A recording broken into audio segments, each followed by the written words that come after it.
Hi everyone, my name is Rag Dhiman and welcome to my course titled Packaging Ruby Code with RubyGems. I've been developing and architecting software at a commercial level for well over 15 years.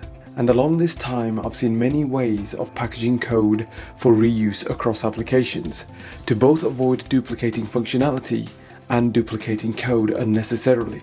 Duplication which makes long-term code maintenance a challenge. And over the years we have seen for Ruby-based applications, RubyGems are by far the most reliable and used way of packaging your Ruby code. The RubyGems format has become the de facto standard when it comes to packaging your Ruby code. Packaging your Ruby code using the RubyGem format has many advantages. Code reuse and avoiding different versions of the same code are a given, but also having the ability to centrally manage specific functionalities, almost like independent applications that plug into any one of your other Ruby applications, also needs to be emphasized.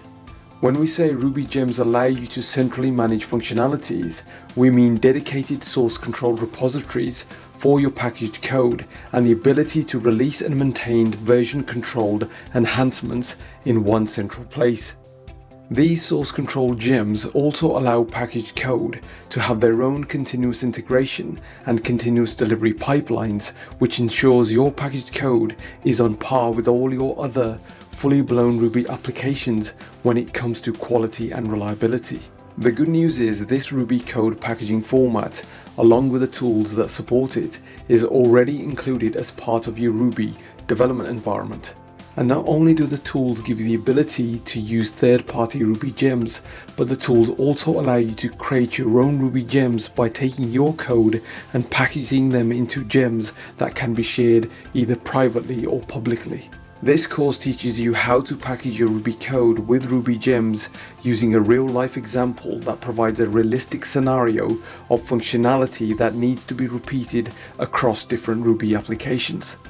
So by the end of this course, you'll be fully skilled up in packaging your Ruby code using the RubyGem format and toolset.